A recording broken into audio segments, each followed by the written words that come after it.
कल्पना करें कि अगर दक्षिण एशिया के 6 देश भारत, पाकिस्तान, बांग्लादेश, नेपाल, भूटान और मालदीव एकजुट हो जाएं, तो क्या होगा? क्या यह एक महाशक्तिशाली सैन्य गठबंधन बनेगा या दुनिया की सबसे बड़ी आर्थिक शक्तियों में से एक? या फिर राजनीतिक संघर्ष और मतभेद इसे असंभव बना देंगे? आज हम यह विश्लेषण करेंगे कि अगर ये देश एक होते तो वास्तविकता में क्या होता। हम इतिहास, राजनीति, अर्थव्यवस्था, सैन्य शक्ति और सांस्कृतिक संबंधों का विश्लेषण करके समझेंगे कि क्या दक्षिण एशिया कभी यूरोपीय संघ की तरह एकजुट हो सकता है। आज के वीडियो में हम चर्चा करेंगे दक्षिण एशियाई देश एक समय पर एक साथ कैसे थे, इन देशों के आपसी संबंध कैसे हैं, एकता की राह में क्या बाधाएं हैं, दक्षिण एशिया की आर्थिक ताकत कितनी है, प्रत्येक देश कितना मजबूत है, भाषाई, धार्मिक और सांस्कृतिक संबंध कैसे हैं। ये दक्षिण एशियाई राष्ट्र वैश्विक स्तर पर महत्वपूर्ण भू राजनीतिक, आर्थिक और सांस्कृतिक स्थान रखते हैं। प्रत्येक देश की अपनी विशेषताएं और रणनीतिक महत्व है। भारत दक्षिण एशिया की सबसे बड़ी अर्थव्यवस्था और सैन्य शक्ति है, जिसकी जीडीपी $3.70 ट्रिलियन है, जो इसे दुनिया की 5वीं सबसे बड़ी अर्थव्यवस्था बनाती है। भारत के प्रमुख क्षेत्र सूचना प्रौद्योगिकी, कृषि, विनिर्माण, मैन्युफैक्चरिंग और अंतरिक्ष अनुसंधान इसरो हैं। व्यापार के मामले में भारत दक्षिण एशिया के अन्य देशों के साथ सबसे अधिक व्यापार करता है। सैन्य रूप से भारत की सेना दुनिया की चौथी सबसे बड़ी सेना है, जिसमें 14 लाख सक्रिय सैनिक, परमाणु हथियार, विमानवाहक पोत, बैलिस्टिक मिसाइलें और रणनीतिक रक्षा प्रणाली शामिल हैं। भारत सार्क, ब्रिक्स और G20 जैसी प्रमुख अंतर्राष्ट्रीय संस्थाओं में महत्वपूर्ण भूमिका निभाता है। भारत दक्षिण एशिया में नेतृत्व करना चाहता है, लेकिन पाकिस्तान के साथ तनाव एक बड़ी बाधा है। भारत दक्षिण एशिया का सबसे प्रभावशाली देश है, जिसका पड़ोसी देशों की राजनीति और अर्थव्यवस्था पर सीधा प्रभाव पड़ता है। पाकिस्तान भारत का ऐतिहासिक प्रतिद्वंद्वी और एक परमाणु संपन्न राष्ट्र है। इसकी जीडीपी $375 बिलियन है, जो दक्षिण एशिया की तीसरी सबसे बड़ी अर्थव्यवस्था है। इसके प्रमुख उद्योग कृषि, वस्त्र, टेक्सटाइल्स, खेल का सामान और सैन्य उपकरण हैं। पाकिस्तान का चीन के साथ मजबूत व्यापारिक संबंध है। परमाणु शक्ति के रूप में पाकिस्तान के पास 165 जोड़ परमाणु हथियार, 6 लाख सैनिक और एक शक्तिशाली वायुसेना और नौसेना है। यह इस्लामी दुनिया का एक महत्वपूर्ण देश है और मध्य पूर्व के देशों के साथ गहरे संबंध रखता है। कश्मीर विवाद के कारण पाकिस्तान और भारत के बीच भू राजनीतिक और सैन्य प्रतिस्पर्धा लगातार बनी हुई है। बांग्लादेश दक्षिण एशिया की सबसे तेजी से बढ़ती अर्थव्यवस्थाओं में से एक है और इसे नया टाइगर कहा जाता है। इसकी जीडीपी $460 बिलियन है, जो दक्षिण एशिया की दूसरी सबसे बड़ी अर्थव्यवस्था है। मुख्य उद्योग वस्त्र और परिधान, टेक्सटाइल्स और गारमेंट्स हैं, जिससे बांग्लादेश दुनिया का दूसरा सबसे बड़ा वस्त्र निर्यातक है। बांग्लादेश भारत और चीन के बीच कूटनीतिक संतुलन बनाए रखता है और अपने कुशल श्रमिकों के कारण वैश्विक निवेश आकर्षित करता है। बांग्लादेश की सेना आधुनिकीकरण की ओर बढ़ रही है, जिसमें पनडुब्बियां और युद्धपोत शामिल हैं और 2 लाख से अधिक सक्रिय सैनिक हैं। नेपाल भारत और चीन के बीच स्थित एक महत्वपूर्ण भू राजनीतिक देश है, जिसकी जीडीपी $45 बिलियन है। मुख्य उद्योग पर्यटन, कृषि और जलविद्युत हाइड्रोपावर है। नेपाल की भारत और चीन दोनों के साथ व्यापारिक साझेदारी है और यह इन दोनों देशों के साथ संतुलित संबंध बनाए रखना चाहता है। भूटान दुनिया के सबसे शांतिपूर्ण देशों में से एक है और 2024 ग्लोबल पीस इंडेक्स में 21वें स्थान पर है, जो दक्षिण एशिया में सर्वोच्च स्थान है। इसकी जीडीपी $3 बिलियन है, जिससे ये दक्षिण एशिया की सबसे छोटी अर्थव्यवस्था है। मुख्य उद्योग जलविद्युत, पर्यटन और कृषि हैं। मालदीव एक पर्यटन आधारित अर्थव्यवस्था है, जो जलवायु परिवर्तन से खतरे में है। इसकी जीडीपी $6.40 बिलियन है और इसकी 60% अर्थव्यवस्था पर्यटन पर निर्भर है। मालदीव के भारत और चीन के साथ मजबूत व्यापारिक संबंध है। भारत हिंद महासागर की सुरक्षा के लिए मालदीव को रणनीतिक रूप से महत्वपूर्ण मानता है। भविष्य में जलवायु परिवर्तन के कारण ये द्वीप राष्ट्र खतरे में पड़ सकता है। दक्षिण एशियाई देश कभी एक थे। ब्रिटिशों ने 1757 में भारतीय उपमहाद्वीप पर नियंत्रण कर लिया और उनका शासन लगभग 200 वर्षों तक चला। 1757 में ब्रिटिश ईस्ट इंडिया कंपनी ने नवाब सिराजुद्दौला को प्लासी के युद्ध में पराजित किया, जिससे भारतीय उपमहाद्वीप में ब्रिटिश औपनिवेशिक शासन की शुरुआत हुई। इस जीत ने ब्रिटिश ईस्ट इंडिया कंपनी के लिए पूरे भारतीय उपमहाद्वीप पर अपना वर्चस्व स्थापित करने का मार्ग प्रशस्त किया, जिससे वे व्यापारिक हितों से आगे बढ़कर पूर्ण राजनीतिक नियंत्रण प्राप्त कर सके। 1857 में प्रथम स्वतंत्रता संग्राम हुआ, जिसे सिपाही विद्रोह के नाम से भी जाना जाता है। हालांकि यह विद्रोह असफल रहा, जिसके बाद भारत पर ब्रिटिश सरकार का प्रत्यक्ष शासन स्थापित हो गया। रानी विक्टोरिया को भारत की महारानी घोषित किया गया, जिससे ब्रिटिश शासन, ब्रिटिश राज की औपचारिक शुरुआत हुई। 1947 में भारत और पाकिस्तान का विभाजन। 1947 में भारतीय उपमहाद्वीप को भारत और पाकिस्तान में विभाजित कर दिया गया, जिससे ब्रिटिश शासन का अंत हुआ और दो स्वतंत्र राष्ट्रों का जन्म हुआ। विभाजन के मुख्य कारण धार्मिक मतभेद और राजनीतिक असहमति थे। भारतीय राष्ट्रीय कांग्रेस और मुस्लिम लीग के बीच वर्षों तक चले संघर्ष के बाद ब्रिटिशों ने माउंटबेटन योजना को अपनाया, जिसके तहत भारत को दो भागों में विभाजित किया गया। 14 अगस्त 1947 को पाकिस्तान और 15 अगस्त 1947 को भारत स्वतंत्र हुआ। हालांकि इस विभाजन के कारण इतिहास में सबसे बड़ी जनसंख्या प्रवासन की घटनाओं में से एक हुई, जिसमें 1.5 करोड़ 15 मिलियन लोग विस्थापित हुए और लगभग 10 लाख 1 मिलियन लोग सांप्रदायिक हिंसा में मारे गए। विभाजन के बाद कश्मीर विवाद भी शुरू हुआ, जो आज भी भारत और पाकिस्तान के बीच एक प्रमुख तनाव का कारण बना हुआ है। 1971 में बांग्लादेश का स्वतंत्रता संग्राम। 1971 में बांग्लादेश ने पाकिस्तान से स्वतंत्रता प्राप्त की। मुक्ति संग्राम 1971 दक्षिण एशिया के सबसे महत्वपूर्ण ऐतिहासिक घटनाओं में से एक था, जिसे पाकिस्तान की सैन्य कार्रवाई, बांग्लादेश की स्वतंत्रता आंदोलन और भारत के सैन्य समर्थन ने आकार दिया। 1970 के आम चुनावों में शेख मुजीबुर रहमान की आवामी लीग ने पाकिस्तान की राष्ट्रीय सभा में भारी जीत हासिल की। हालांकि पाकिस्तानी सैन्य सरकार ने सत्ता सौंपने से इनकार कर दिया, जिससे पूर्वी पाकिस्तान अब बांग्लादेश में व्यापक विरोध प्रदर्शन शुरू हो गए। 25 मार्च 1971 को पाकिस्तानी सेना ने ऑपरेशन सर्चलाइट शुरू किया, जिसके तहत ढाका और अन्य शहरों में नरसंहार किया गया। हजारों लोग मारे गए और लाखों लोग शरणार्थी बनकर भारत चले गए। इसके जवाब में 26 मार्च 1971 को शेख मुजीबुर रहमान ने बांग्लादेश की स्वतंत्रता की घोषणा की। जैसे जैसे संघर्ष बढ़ा, बांग्लादेशी स्वतंत्रता सेनानियों मुक्ति बाहिनी ने गुरिल्ला युद्ध शुरू किया। भारत ने पहले राजनयिक समर्थन दिया, लेकिन 3 दिसंबर 1971 को जब पाकिस्तान ने भारत के पश्चिमी सीमा पर हमला किया, तो भारत सीधे युद्ध में शामिल हो गया। भारतीय सेना ने मुक्ति बाहिनी के साथ मिलकर एक व्यापक सैन्य अभियान शुरू किया, जिससे 13 दिनों के भीतर पाकिस्तान आत्मसमर्पण करने के लिए मजबूर हो गया। 16 दिसंबर 1971 को ढाका के रेसकोर्स ग्राउंड में जनरल नियाजी ने औपचारिक रूप से आत्मसमर्पण किया, जिससे बांग्लादेश एक स्वतंत्र राष्ट्र बन गया। इस युद्ध ने न केवल दक्षिण एशिया के राजनीतिक मानचित्र को बदल दिया, बल्कि यह राष्ट्रीय मुक्ति आंदोलनों के इतिहास में भी एक महत्वपूर्ण घटना बन गया। नेपाल, भूटान और मालदीव ने अलग परिस्थितियों में स्वतंत्रता प्राप्त की। नेपाल कभी भी ब्रिटिश उपनिवेश नहीं था। 1768 में राजा पृथ्वी नारायण शाह ने गोरखा वंश के अधीन कई छोटे राज्यों को एकजुट कर आधुनिक नेपाल की स्थापना की। 1814 से 1816 के बीच नेपाल ने ब्रिटिश ईस्ट इंडिया कंपनी के खिलाफ एंग्लो नेपाल युद्ध लड़ा। युद्ध में हार के बाद नेपाल को सुगौली संधि पर हस्ताक्षर करने पड़े, जिससे उसे कुछ क्षेत्र ब्रिटिशों को सौंपने पड़े, लेकिन नेपाल की स्वतंत्रता बनी रही। 1923 में ब्रिटिश सरकार ने औपचारिक रूप से नेपाल की संप्रभुता को स्वीकार किया। बाद में 2008 में नेपाल ने राजशाही को समाप्त कर लोकतांत्रिक गणराज्य बना दिया। भूटान लंबे समय तक स्वतंत्र रहा, लेकिन 19वीं शताब्दी में ब्रिटिशों के साथ कुछ संघर्ष हुए। 1865 में सिंचुला संधि के तहत भूटान को कुछ क्षेत्र ब्रिटिशों को सौंपने पड़े, लेकिन इसने अपनी स्वायत्ता बनाए रखी।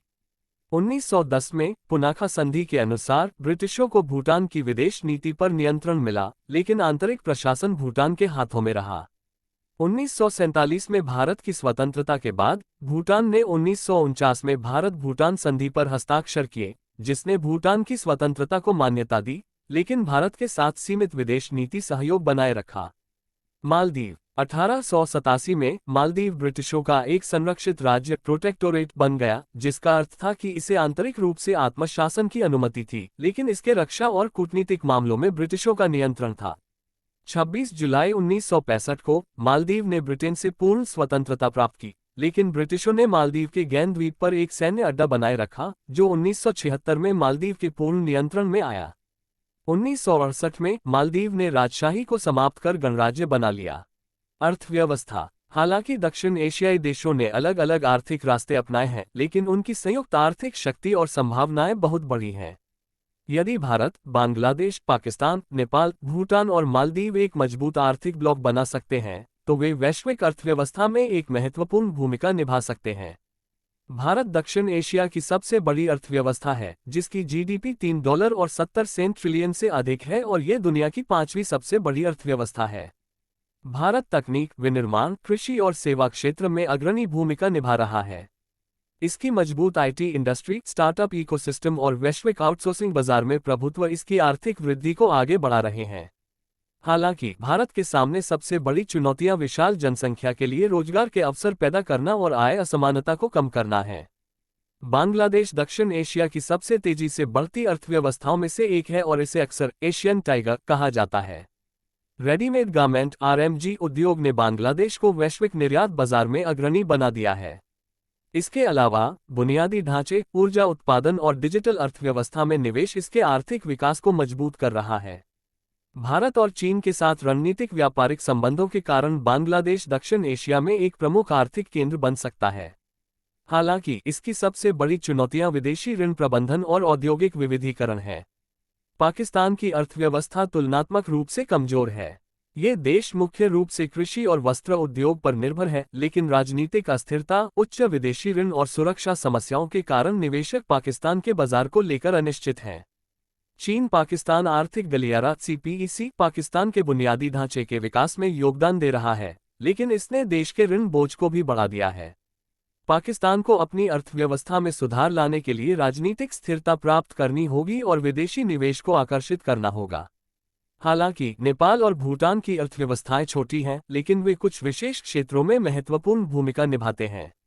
नेपाल की अर्थव्यवस्था मुख्य रूप से पर्यटन और प्रेषण रेमिटेंस पर निर्भर है, लेकिन जलविद्युत हाइड्रोपावर क्षेत्र में इसकी बहुत बड़ी संभावनाएं हैं। यदि भारत और बांग्लादेश नेपाल की जलविद्युत परियोजनाओं से अधिक बिजली का आयात करते हैं, तो ये देश की अर्थव्यवस्था को बड़े पैमाने पर बदल सकता है। भूटान, जो दुनिया के सबसे शांतिपूर्ण देशों में से एक है, की अर्थव्यवस्था मुख्य रूप से जलविद्युत और सतत पर्यटन सस्टेनेबल टूरिज्म पर आधारित है। भूटान भारत को बिजली निर्यात करता है, जो इसकी राष्ट्रीय आय का एक बड़ा हिस्सा बनाता है। देश पर्यावरण अनुकूल विकास पर ध्यान केंद्रित कर रहा है और सकल राष्ट्रीय खुशहाली जीएनएच ग्रोस नेशनल हैप्पीनेस के आधार पर एक अनूठी आर्थिक नीति का पालन करता है, जो केवल जीडीपी वृद्धि पर केंद्रित नहीं है। मालदीव की अर्थव्यवस्था तुलनात्मक रूप से छोटी है, लेकिन इसका पर्यटन उद्योग बड़ी मात्रा में विदेशी मुद्रा अर्जित करता है। लग्जरी रिजॉर्ट्स और समुद्री पारिस्थितिकी तंत्र मरीन इकोसिस्टम इसके आर्थिक विकास के प्रमुख क्षेत्र हैं। हालांकि जलवायु परिवर्तन एक दीर्घकालिक खतरा बना हुआ है, क्योंकि समुद्र स्तर में वृद्धि के कारण देश के कई हिस्सों के जलमग्न होने का खतरा है। यदि दक्षिण एशियाई देश मिलकर काम करते हैं, तो इस क्षेत्र की आर्थिक संभावनाएं अपार हैं। एक दूसरे के संसाधनों और विशेषज्ञता का उपयोग करके वे वैश्विक व्यापार में एक बड़ी भूमिका निभा सकते हैं। भारत और बांग्लादेश का औद्योगिक और विनिर्माण क्षेत्र, पाकिस्तान और नेपाल का कृषि क्षेत्र, भूटान की जलविद्युत क्षमता और मालदीव का पर्यटन उद्योग, ये सभी मिलकर एक मजबूत क्षेत्रीय आर्थिक ब्लॉक बना सकते हैं। हालांकि इस सहयोग को वास्तविकता बनाने के लिए राजनीतिक स्थिरता, आपसी विश्वास और रणनीतिक व्यापार नीतियों की आवश्यकता होगी। संस्कृति। दक्षिण एशिया के देश इतिहास, धर्म, भाषा, कला, संस्कृति और खानपान के मामले में गहराई से जुड़े हुए हैं। भले ही भौगोलिक रूप से बांग्लादेश, भारत, नेपाल, भूटान, मालदीव और पाकिस्तान अलग अलग देश हों, लेकिन वे एक साझा सांस्कृतिक विरासत में बंधे हुए हैं। सदियों से इन क्षेत्रों ने एक दूसरे को प्रभावित किया है, जिससे एक गहरी सांस्कृतिक जुड़ाव बना है। इस क्षेत्र में सबसे मजबूत सांस्कृतिक संबंध धार्मिक परंपराओं के माध्यम से बने हैं। भारत, बांग्लादेश और नेपाल में हिंदू धर्म का प्रमुख प्रभाव है, जबकि पाकिस्तान और बांग्लादेश की इस्लामी विरासत मुगल साम्राज्य से प्रभावित रही है। भूटान और नेपाल मुख्य रूप से बौद्ध परंपराओं को संरक्षित रखते हैं, जबकि मालदीव की संस्कृति इस्लामी परंपराओं से गहराई से जुड़ी हुई है। धार्मिक विविधता के बावजूद इन देशों में कई धार्मिक परंपराएं और त्योहार समान रूप से मनाए जाते हैं। उदाहरण के लिए दिवाली, दुर्गा पूजा, ईद, पोहेला बैशाख और लोसर तिब्बती नववर्ष दक्षिण एशिया के विभिन्न देशों में बड़े धूमधाम से मनाए जाते हैं। भाषाई रूप से दक्षिण एशिया अत्यधिक जुड़ा हुआ है। संस्कृत, फारसी और अरबी भाषाओं का प्रभाव इस क्षेत्र की विभिन्न भाषाओं में देखा जा सकता है। बंगाली, हिंदी, उर्दू, नेपाली और मालदीवियन दिवेही भाषाओं में कई समानताएं पाई जाती हैं।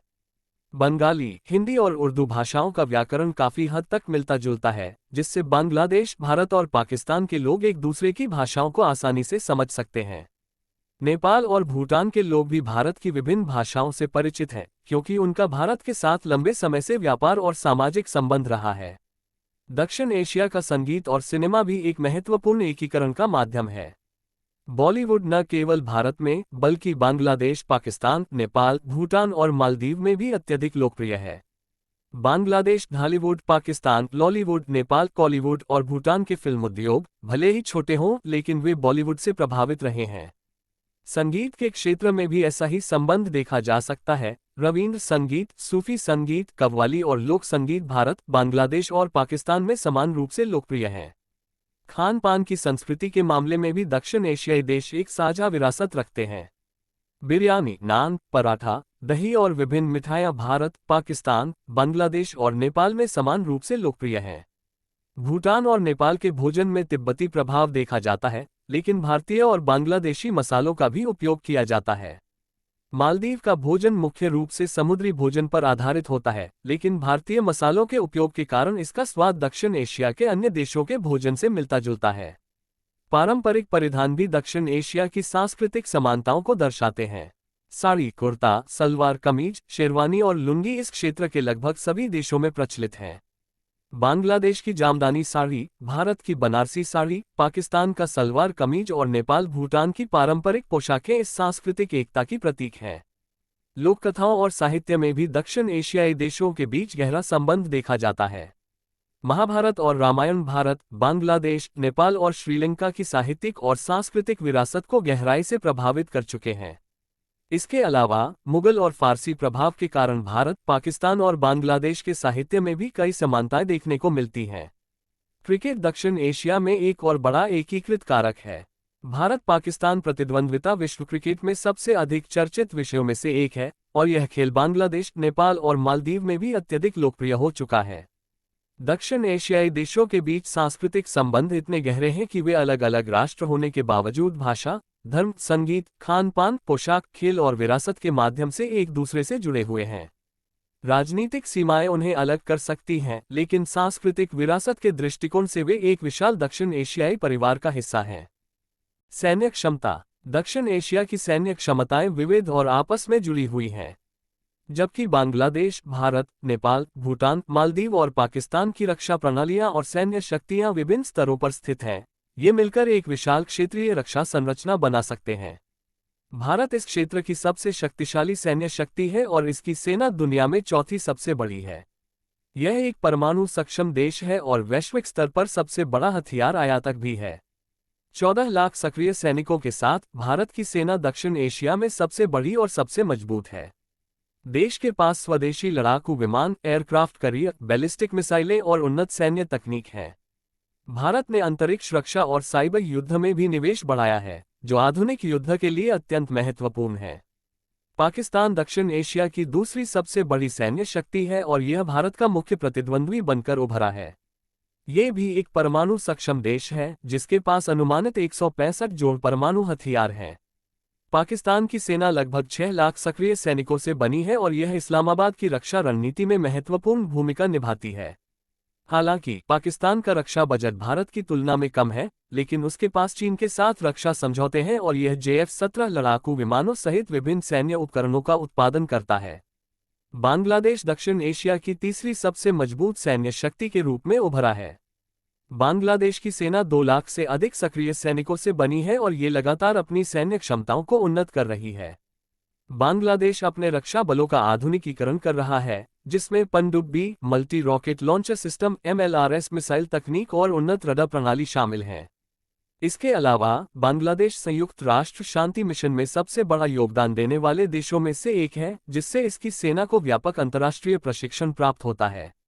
नेपाल, भूटान और मालदीव की सैन्य शक्ति भारत की तरह बड़ी नहीं है, लेकिन उनका भू राजनीतिक महत्व बहुत अधिक है। नेपाल की सेना आकार में छोटी है लेकिन अपने प्रसिद्ध गोरखा सैनिकों के लिए जानी जाती है, जो ब्रिटिश और भारतीय सेनाओं में भी सेवा देते हैं। नेपाल की सेना मुख्य रूप से आंतरिक सुरक्षा पर ध्यान केंद्रित करती है और संयुक्त राष्ट्र शांति मिशनों में महत्वपूर्ण भूमिका निभाती है। भूटान सैन्य मामलों में तटस्थ रुख बनाए रखता है और इसकी सशस्त्र सेना बहुत छोटी है।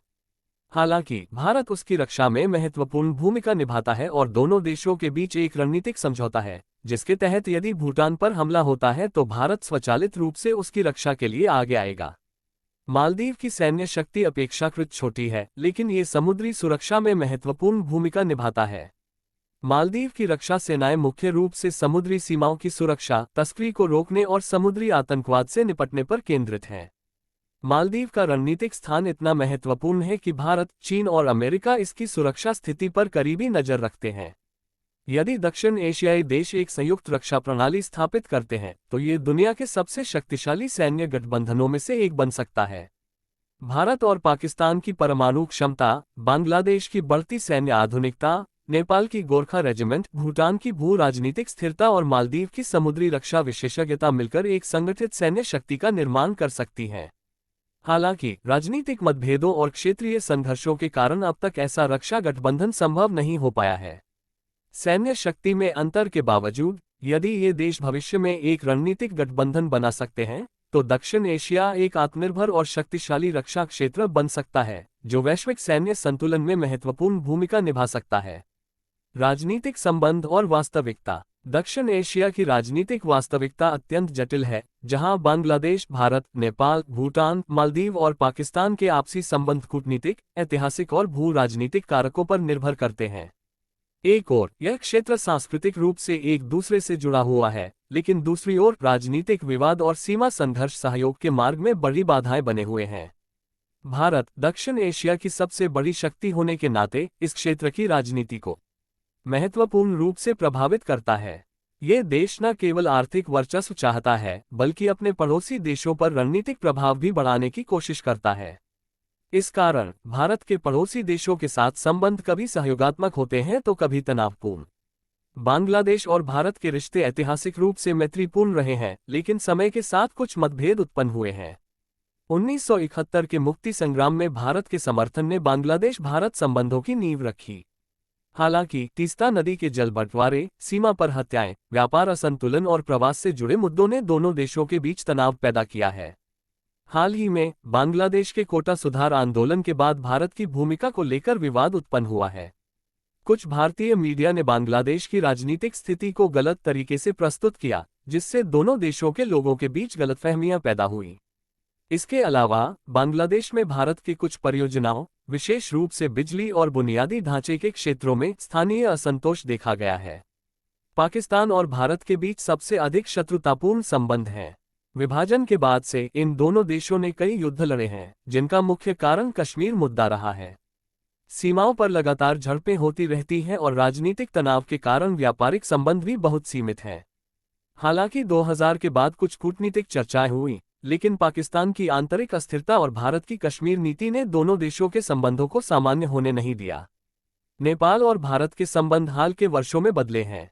ऐतिहासिक रूप से नेपाल भारत पर निर्भर था, लेकिन हाल के समय में चीन के साथ उसके बढ़ते संबंधों ने भारत के साथ मतभेद उत्पन्न किए हैं।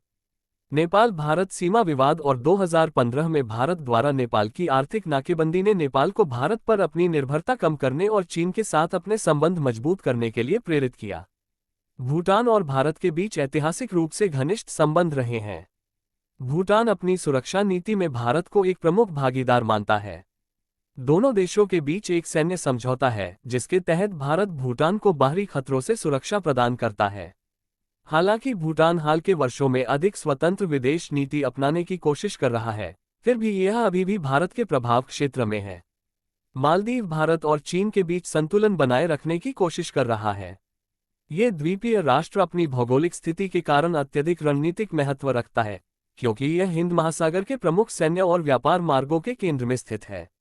ऐतिहासिक रूप से मालदीव के भारत के साथ मजबूत संबंध रहे हैं, लेकिन हाल के वर्षों में उसने चीन से भारी मात्रा में ऋण और निवेश प्राप्त किया है, जिससे भारत को चिंता होने लगी है।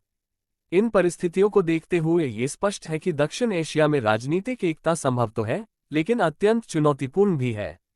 इस क्षेत्र के देश आपसी विश्वास की कमी, सीमा विवाद और भू राजनीतिक प्रतिस्पर्धा से जूझ रहे हैं। भारत और पाकिस्तान के बीच शत्रुता दक्षिण एशियाई एकता के लिए सबसे बड़ी बाधा है। दोनों देश परमाणु शक्ति संपन्न हैं और उनके बीच लंबे समय से चला आ रहा संघर्ष न केवल दक्षिण एशिया बल्कि पूरी दुनिया के लिए सुरक्षा खतरा पैदा करता है। बांग्लादेश भारत संबंध कुछ मामलों में सुधरे हैं, लेकिन राजनीतिक संवेदनशील मुद्दे दोनों देशों के बीच गलतफहमियां बढ़ा सकते हैं। जल बंटवारे की समस्या, सीमा पर हत्याएं और व्यापार असंतुलन प्रमुख चुनौतियां हैं। नेपाल भारत संबंध पहले की तुलना में कमजोर हुए हैं, क्योंकि नेपाल अब चीन के साथ घनिष्ठ संबंध विकसित कर रहा है। इसी तरह मालदीव भी भारत और चीन के बीच संतुलन बनाए रखने की कोशिश कर रहा है, जिससे क्षेत्रीय राजनीति और अधिक जटिल हो गई है। भूटान अभी भी भारत का सबसे करीबी मित्र है, लेकिन ये धीरे धीरे अधिक स्वतंत्र नीति अपनाने की दिशा में बढ़ रहा है, जिससे भविष्य में क्षेत्रीय रणनीतिक परिदृश्य प्रभावित हो सकता है। दक्षिण एशिया में यूरोपीय संघ की तरह एक गठबंधन बनाना कठिन है, क्योंकि यहाँ राजनीतिक मतभेद, सैन्य प्रतिस्पर्धा और आर्थिक असमानताएं बहुत अधिक हैं। दक्षिण एशियाई क्षेत्रीय सहयोग संगठन सार्क ने दक्षिण एशियाई देशों के बीच एकता स्थापित करने का प्रयास किया था, लेकिन भारत पाकिस्तान संघर्ष के कारण ये प्रभावी नहीं हो सका। आज हमने 6 दक्षिण एशियाई देशों भारत, पाकिस्तान, बांग्लादेश, नेपाल, भूटान और मालदीव की एकता की संभावनाओं का विश्लेषण किया। उनकी आर्थिक शक्ति, सैन्य क्षमता, सांस्कृतिक संबंध और राजनीतिक वास्तविकताओं का अध्ययन करने के बाद ये स्पष्ट हुआ कि एकता संभव है, लेकिन यह आसान नहीं होगी। एक और हमने देखा कि यदि सहयोग किया जाए तो यह क्षेत्र दुनिया की सबसे बड़ी आर्थिक और सैन्य शक्ति बन सकता है। दूसरी ओर ऐतिहासिक संघर्ष, सीमा विवाद, राजनीतिक मतभेद और विश्वास की कमी इस एकता को साकार होने से रोक रहे हैं। हालांकि दुनिया तेजी से बदल रही है। यदि दक्षिण एशियाई देश आपसी विश्वास स्थापित कर सकते हैं तो भविष्य में हम एक मजबूत क्षेत्रीय गठबंधन देख सकते हैं, जो न केवल इस क्षेत्र को बल्कि पूरी दुनिया को प्रभावित कर सकता है। लेकिन सवाल यह है कि क्या ये कभी वास्तविकता बन पाएगा, या फिर दक्षिण एशिया हमेशा विभाजित ही रहेगा? कमेंट में अपना विचार साझा करें। यदि ये देश एकजुट हो जाएं, तो आप दुनिया को किस रूप में देखते हैं? यदि आपको यह वीडियो पसंद आया हो तो लाइक करें, सब्सक्राइब करें और नोटिफिकेशन ऑन करें ताकि आप हमारी अगली वीडियो मिस न करें। आपकी प्रतिक्रिया हमें भविष्य में और बेहतर कंटेंट बनाने में मदद करेगी। धन्यवाद। अगली वीडियो में फिर मिलेंगे।